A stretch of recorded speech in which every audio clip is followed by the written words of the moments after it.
ಮಾಡೋದು ಅಧ್ಯಕ್ಷ, ತೊಂದರೆ ಆಗ್ತಾ ಇದೆ, ಹಾಗೆ ಹೀಗೆ ಹತ್ತಾರು ವಿಚಾರ ಹೇಳು. ಸರ್ ಏನ್ ಕತೆ ಹೇಳ್ತಾ ಇದ್ದೀರಾ? ನಾವು ಈಗ 200 ರೂಪಾಯಿ ನಾವು ಗುರ್ಲಾಪುರ ರೈತರು ಮನಸ್ಸು ಮಾಡಿ ನಾವು ನೀವು ಗೊತ್ತಿಲ್ಲ 200 ರೂಪಾಯಿ ಇಸ್ಕೊಂಡಿದೀವಿ. ನಮ್ಮ ಜಿಲ್ಲಾಧಿಕಾರಿ SP ಅವ್ರು ನಮ್ಮ ಎಲ್ಲರ ಶ್ರಮದಿಂದ ಅವ್ರಿಗೆಲ್ಲ ನಿರಂತರ 20 ಇಸ್ಕೊಟ್ಟು 200 ತಂದೀವಿ.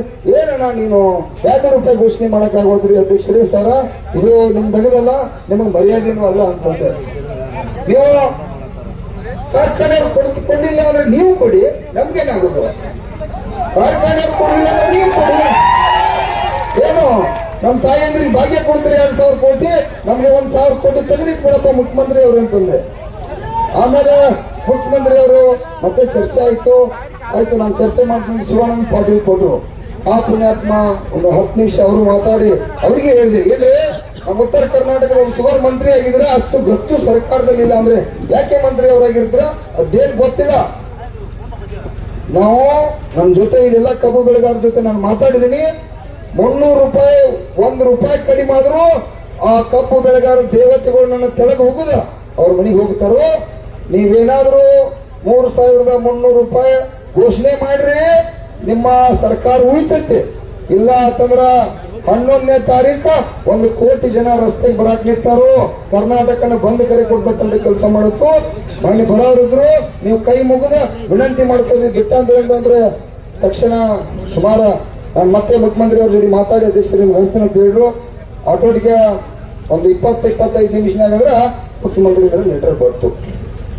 ಇದು ಆಗಿರ್ತಕ್ಕಂಥ ಸಂದರ್ಭ ಅಂದ್ರೆ ಘೋಷಣೆ ಆಯ್ತು ಅಂತ 3,300 ರೂಪಾಯಿ ಕಾರ್ಖಾನೆಯವರು 2,250 ಸರ್ಕಾರದಿಂದ, ಅದೇ 3,250 ಗೋರ್ಮೆಂಟ್ ಕೂಡ 50. ಅದು ಗೋರ್ಮೆಂಟ್ ಕೊಟ್ಟಿರ್ತಕ್ಕಂಥದ್ದು ಬೆಳಗಾವಿ ಬಾಗಲಕೋಟೆಗೆ ಅಷ್ಟೇ ಅಲ್ಲ, ನನ್ನ ಮಂಡ್ಯ, ಮೈಸೂರು, ಇಡೀ ರಾಜ್ಯದ ಕಬ್ಬು ಬೆಳೆಗಾರ 40 ಲಕ್ಷ ಕಬ್ಬು ಬೆಳೆಗಾರರಿಗೆ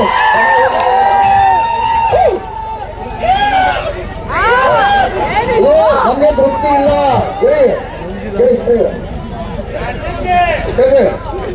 ನಾನು ಮುಖ್ಯಮಂತ್ರಿ ಅವ್ರನ್ನು ನಮಗೆ ಗೊತ್ತಿದೆ. ಮುಖ್ಯಮಂತ್ರಿ ಅವ್ರನ್ನು ಸುಮಾರು 1 ಟನ್ಗೆ 1,000 ರೂಪಾಯಿ ಕೇಳಿದ್ದೆ, ಗೊತ್ತಿಲ್ಲ ನಿಮ್ಗೆ ನೆನಪಿದ್ದಿಲ್ಲ? ಹೌದು. ಅದೇ 1,000 ಕೇಳಿದ್ದಕ್ಕೆ ಈಗ 50 ರೂಪಾಯಿ ಕೊಟ್ಟರು.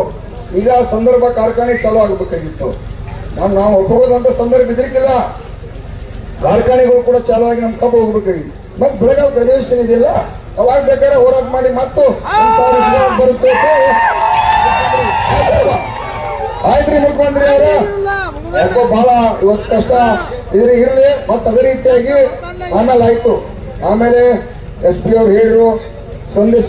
ಕೇಂದ್ರ ಕೂಡ ನರೇಂದ್ರ ಮೋದಿ ಅವರು ಕೂಡ 1,000 ರೂಪಾಯಿ 1 ಟನ್ನಿಗೆ ಕೊಡ್ಬೇಕಂತ ಹೋರಾಟ ಐತಿ. ಮತ್ತ ಏನು 10.25 ರಿಕವರಿ ಮಾಡಿ ಇವತ್ತು ಬೀದಿ ಒಳಗ ನರೇಂದ್ರ ಮೋದಿ ಅವರು ಕೊಡಿಸಿದ್ರಿ, ನೀವು 9.5 ರಿಕವರಿ ಮಾಡ್ಬೇಕಂತ ಕೂಡ ಹೋರಾಟ ಎಲ್ಲರ ಜೊತೆ ಇತ್ತು.